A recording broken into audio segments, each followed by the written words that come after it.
ఇక్కడికి రావడం, ఆయన పోతన మార్పుల గురించి ఆయన అదంతా తిరుగుతూ పోతన గురించి తెలుసుకొని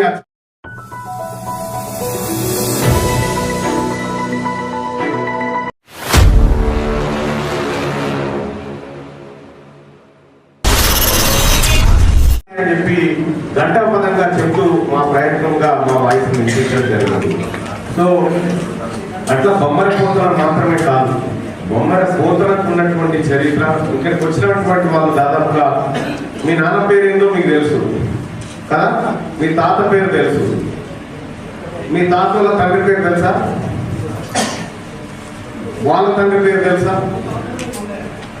ఒక 100 ఏళ్ళు వెనుక కోరితే గతమే తెలియదు. కానీ 1450 సంవత్సరంలో పుట్టినటువంటి బొమ్మర పోతన గారి గురించి ఇవాళ మాట్లాడుకుంటున్నామంటే ఆ వ్యక్తి చేసినటువంటి కృషి, ఆయన రచనలు కానీ భోగి దండకం లాంటి అనేకమైనటువంటి రచనలు రాసిన సహజ కవి అంటారు బొమ్మర పోతన గారిని.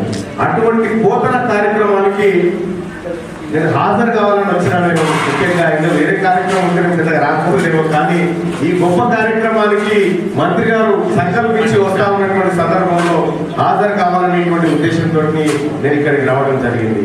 సో నేను మంత్రి గారికి చేస్తున్నటువంటి రిక్వెస్ట్, ఇది ఒక బొమ్మెర గ్రామానికి సంబంధించిన చారిత్రకమైనటువంటి అంశమే కాదు, పాల్గొనికి సోమనాథుడు కానీ లేకపోతే బల్మెడ కానీ ఇంకా చాలా టూరిజం ప్లేసులు ఇక్కడ ఉన్నాయి. ఇప్పుడు కాలక్రమంగా శిష్యాల హైదరాబాద్ సంబంధించినటువంటి విలేజ్ కూడా ఇక్కడనే ఉంటుంది. సో ఇదంతా కలిసి పాలకుర్తిలో గతంలో ఏమున్నా అలజడులు ఉండేది, కానీ ఇప్పుడు చక్కటి వాతావరణంలో ఇక్కడ పాలకుర్తి ప్రజలు ఉన్నారు. ఈ పెండింగ్ వర్క్స్ ఏవైతే గతంలో మధ్యలో వదిలేసినటువంటి వర్క్స్ ఏవైతే ఉన్నాయో వీటిని త్వరితగతిన పూర్తి చేసుకొని మళ్ళీ వచ్చేటువంటి పోతన జయంతిని ఇక్కడ బ్రహ్మాండంగా నిర్వహించుకోవడానికి మనమంతా కృషి చేస్తూ మీ నుంచి ఎక్కువ ఆశిస్తా ఉన్నది పాలకుర్తి అలాగే ఈ సర్కిట్ అంతా.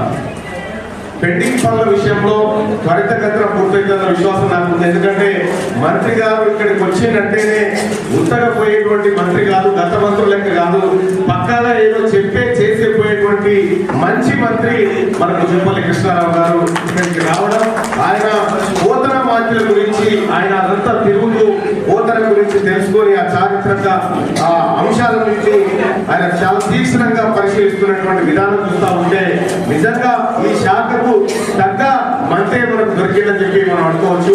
అలాగే ఈ కార్యక్రమం